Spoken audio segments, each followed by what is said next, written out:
Colonial Newport, an American experiment. Today, Newport, Rhode Island evokes thoughts of beaches, mansions, and a harbor crowded with pleasure boats. But what was the city like hundreds of years ago? Newport had its beginnings in a radical experiment. In 1639, a group of English settlers envisioned a community in which government and religion were separate. People were free to practice the religion of their choice and not compelled to follow a state-sponsored church. The concept and practice of religious tolerance gave colonial Newport a nearly unmatched diversity and prosperity, as people of many faiths lived, worked, and worshipped side by side. The success of this experiment foreshadowed the freedom of religion that was eventually enshrined in the Bill of Rights of the new United States.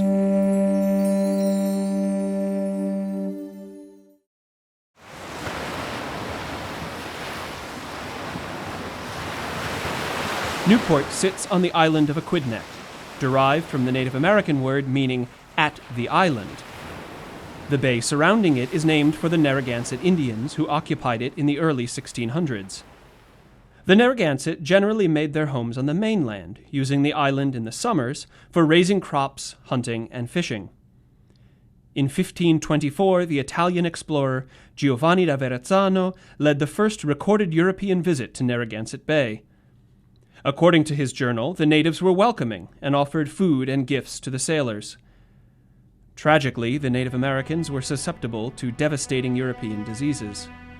100 years later, when the first English settlers arrived, deadly epidemics of measles and smallpox had ravaged the population of Native Americans and devastated the social and political structure of their communities.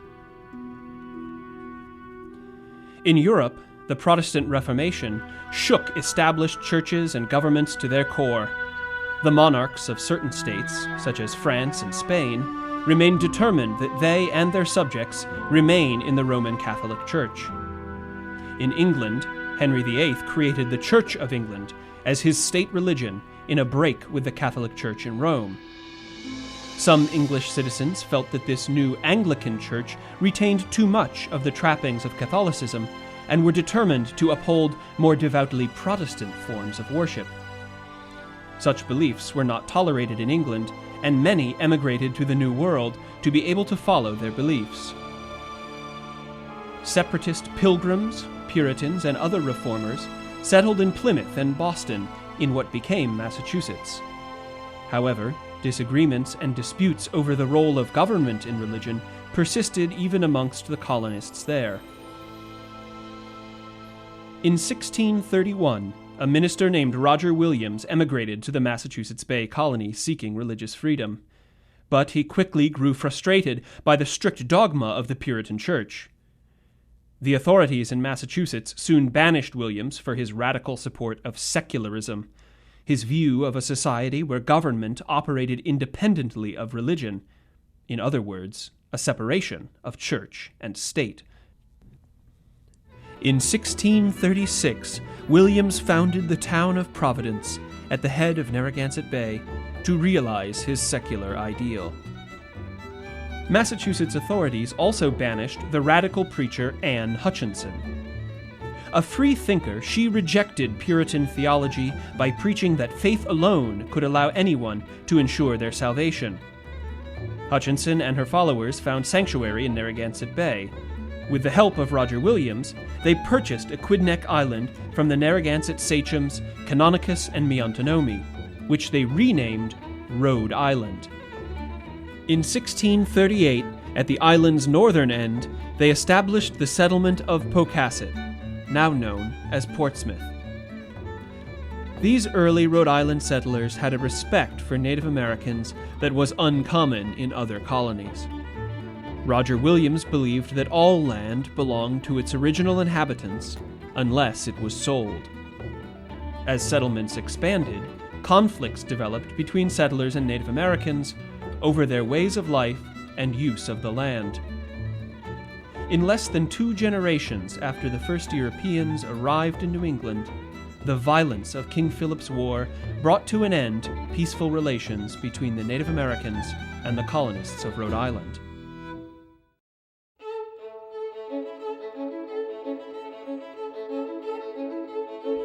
In April of 1639, 9 men and their families left Pocasset and moved to the southern end of Aquidneck Island, where they founded a settlement called Newport. They agreed to support what they called liberty of conscience, a toleration of religious practice where inhabitants would not be prevented from practicing the faith of their choice. They laid out the Great Common of Newport, near a deep, protected harbor and a natural freshwater spring, which today's Spring Street is named for. This area, later known as the Parade, became the heart of colonial Newport and is now known as Washington Square. The town thrived. Although the first settlers farmed the land, Aquidneck Island's poor soils and Narragansett Bay's deep, sheltered harbor pushed colonists towards the sea. It was not long before trading vessels left the harbor and sailed the Atlantic Ocean, traveling as far as the Caribbean, South America, and Africa. Newport's strong and expansive economy based around the ocean helped Newport stand out amongst neighboring settlements. Newport and the other towns around the bay eventually united as the colony of Rhode Island and Providence plantations. Granted by King Charles II, the colony's charter of 1663 was exceptional for its time. Some historians believe it influenced the authors of the United States Constitution. For the first time ever, a European monarch officially sanctioned a policy of religious tolerance. One of Newport's founders, John Clark, a doctor and minister who sailed to England to secure the charter, probably wrote much of this historic document. It stated that the colony was established to hold forth a lively experiment that a most flourishing civil state may stand, yea, and best be maintained, with a full liberty in religious concernments. No person within the said colony shall be in any wise molested, punished, disquieted, or called into question for any differences in opinion in matters of religion. With the Charter of 1663, Rhode Island's experiment in religious freedom was codified and legalized, and its colonial government was more democratic than that of any other American colony. In 1739, a new colony house to hold government meetings was built in Newport on the Parade, marking the city as the de facto capital of this open-minded society. The active seaport and promise of religious freedom drew a diverse population to colonial Newport. Many of the founders were Baptists, Protestants who believed that only adults should be baptized. In 1664, John Clark organized the First Baptist Church. A group later split from this church and created the Seventh-day Baptist Church. They believed that worship should take place on Saturday, the seventh day of the week, rather than on Sunday. Newport came to be a permanent refuge for groups who were persecuted, such as the Religious Society of Friends. The Friends, also called Quakers, were shunned in England and outlawed in Massachusetts. Their ideas threatened both social and religious hierarchies. In Newport, they were not only welcomed, they became prosperous. Building the Great Friends Meeting House beginning in 1699, they soon made up half of Newport's population. Newport also gave Jews, mostly originally from Spain and Portugal, a chance to practice their faith openly. Generations earlier, the Spanish Inquisition had forced many Jews into exile in the Caribbean and South America. These new immigrants came north with lucrative trade connections. As a result, some of the most prominent people in colonial Newport were Jewish, such as Aaron Loebs, for a time in the mid-18th century, the city's wealthiest merchant. In 1763, the Jewish congregation built an elegant synagogue, later named in honor of Judah Touro, just up the hillside from the Colony House. The Anglican Church, or Church of England, entered the religious environment of Newport somewhat late, establishing a congregation only in 1698. This church, though, quickly grew as a center of British royal influence, and in 1726, the congregation built the magnificent Trinity Church. Congregationalists with ties to Puritanism were also present in Newport. They first arrived on a mission to save Rhode Island from what they considered to be its shameful mixture of religions. The Boston preacher Cotton Mather had called the colony a cesspool or sewer of religious practice. But the Congregationalists in Newport soon became lively supporters of religious liberty. Yet Newport's exceptional religious tolerance did not necessarily translate to social or political equality. A Rhode Island colonial law barred from citizenship both the Jews and Catholics in Newport, denying them the right to vote or to hold political office. The greatest inconsistency in this otherwise tolerant society was the institution of slavery, which oppressed Africans, African Americans, and some Native Americans. With respect to religion, slaves often practiced the faith of their owners. Many, though, may have practiced some Native American or African religious traditions as well. By the 1760s, a number of enslaved and free people of color in Newport were gathering for their own spiritual meetings. This led to the formation of Newport's African Union Society in 1780, the earliest benevolent aid organization for people of color in America. Colonial women generally had less power and independence than men, but in Newport things were somewhat different. Some women supported themselves and their families by working as tavern keepers, school teachers, nurses, or seamstresses. Newport's population often had more women than men because of the nature of its maritime trade, where sailors were often away at sea. Women were said to be usually amongst the most devout members of Newport's numerous and diverse religious congregations.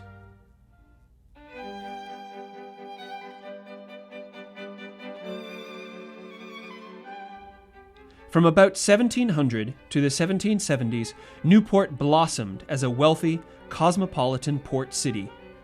This colonial golden age was the result of international trade connections and cultural diversity, both rooted in Newport's commitment to religious toleration. In 1702, the town began to build Long Wharf, a public dock extending from the parade into the crowded harbor. There were more than a dozen yards for ship construction and special buildings for rope winding and sailmaking. In this golden age, Newport became the fifth largest city in the colonies, behind only Boston, Philadelphia, New York, and Charleston. The harbor was home to vast numbers of ships that sailed to other colonies in North and South America and across the Atlantic Ocean to Europe and Africa.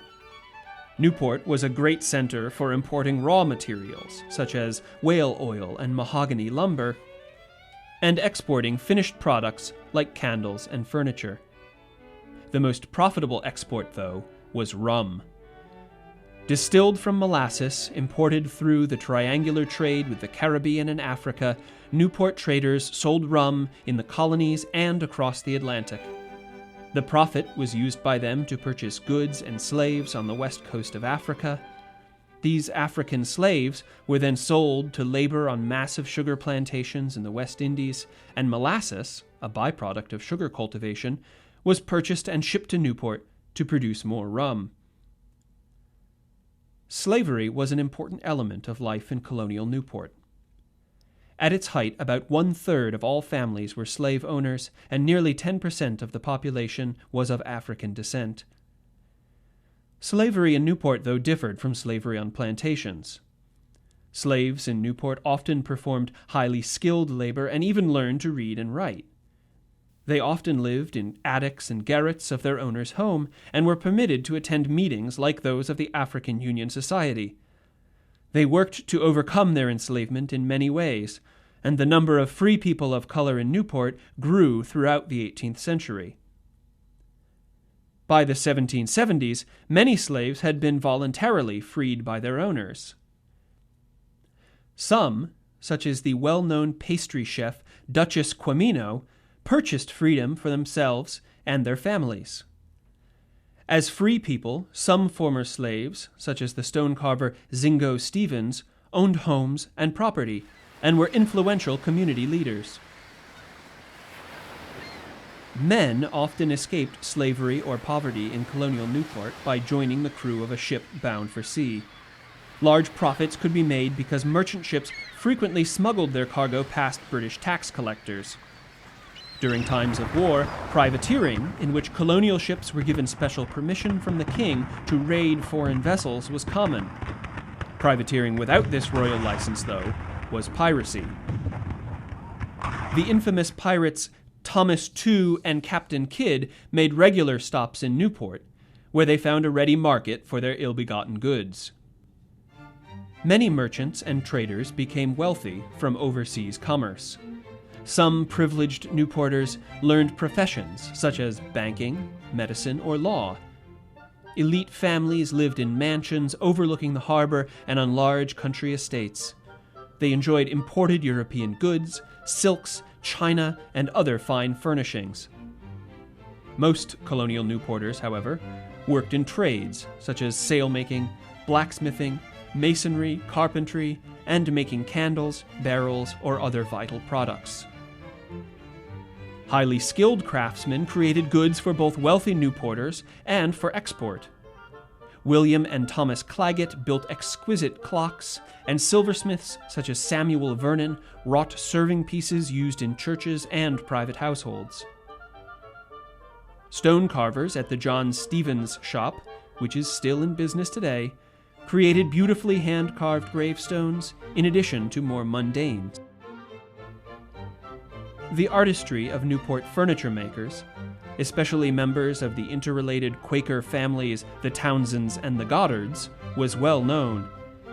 Colonists prized Newport desks, bookcases, tables, and chairs, and today collectors consider them to be some of the finest furniture made in colonial America.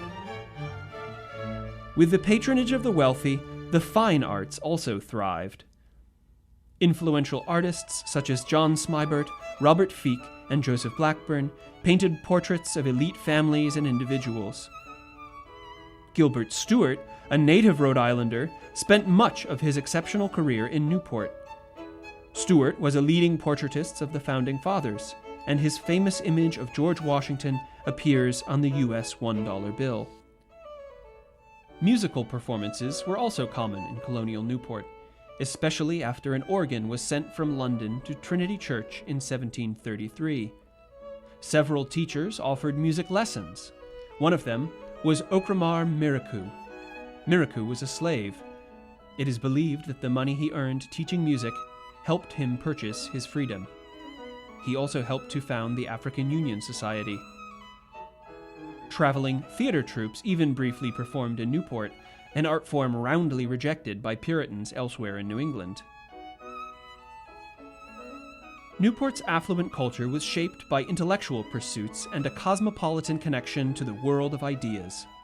James Franklin, the older brother of Benjamin Franklin, brought the first printing press to Newport.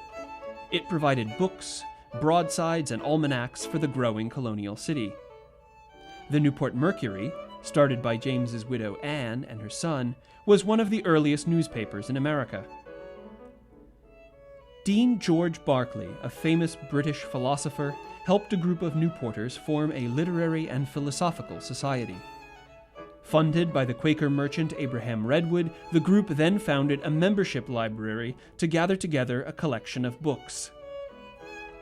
Opened in 1750, the Redwood Library and Athenaeum is now the oldest library in the United States, still operating in its original building. One of the first librarians at the Redwood Library was Ezra Stiles, minister of Newport's Second Congregational Church. Stiles wrote detailed entries in his diaries, providing historians with a wealth of information about life in colonial Newport and the build-up to the American Revolution. Another Congregational minister, Samuel Hopkins, preached that local wealth had come at an unacceptable cost, the sufferings of Africans and their children. Reverend Hopkins and the Quakers in Newport became active abolitionists. They encouraged those colonists who were beginning to seek independence from British tyranny to see that the forced servitude and cruelty of slavery contradicted the very values of liberty and democracy they were promoting.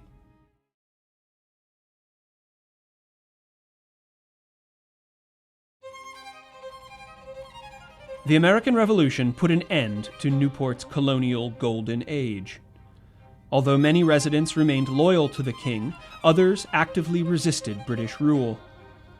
When British troops occupied Newport and closed the harbor in late 1776, commerce came to a grinding halt. Merchants fled, and 50 years of economic depression followed. During this time, little building took place, and as a result, much of the colonial city has survived to the present day. More 18th century buildings are found in Newport than in any other city in North America. Newport's cemeteries, streets, and homes provide a remarkable record of its colonial era. Newport's common burying ground, one of America's oldest town cemeteries, includes an area known as God's Little Acre, the largest colonial African burial ground in the United States. In downtown Newport, much of the colonial city's dense urban core is still evident. Neighborhoods of wooden houses crowd each other along narrow streets. Thames Street, the main road for business and shopping in colonial Newport, remains a lively thoroughfare today.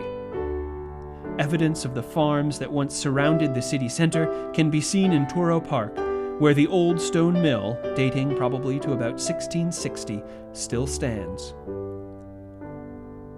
On Lower Broadway, the Wanton-Lyman-Hazard house, begun in 1697, is one of Newport's oldest standing homes. The White Horse Tavern on Marlborough Street serves food and drink just as it did over 300 years ago. Across the street, the influence of the Quakers is still visible in the Great Friends Meeting House, the oldest surviving house of worship in Rhode Island. Visitors can also contemplate religious liberty at Touro Synagogue, the oldest in America, or at the Seventh-day Baptist Meeting House, one of the oldest Baptist churches in America. Such prominent architecture recalls Newport's colonial prosperity. On the Parade, now Washington Square, the Colony House still stands proudly where it was erected by master builder Richard Munday, who also drew inspiration from English models in the stunning interiors and elaborate spire of Trinity Church on Queen Anne Square. Peter Harrison, often called America's first architect, includes the neoclassical Redwood Library, Touro Synagogue, and the Brick Market. These historic structures are reminders that colonial Newport saw itself as a stable and sophisticated part of the British Empire. Although the road to independence rocked this assumption and ended the lustrous Golden Age, the architecture of Newport still speaks volumes about the colonial era of this city by the sea. The founding of Newport was an experiment in religious tolerance that helped shape America. Colonial Newport showed the world that not only could a religiously diverse society work, it could flourish. Newport's example may have been in the minds of the Founding Fathers, as they guaranteed freedom of religion in the Bill of Rights.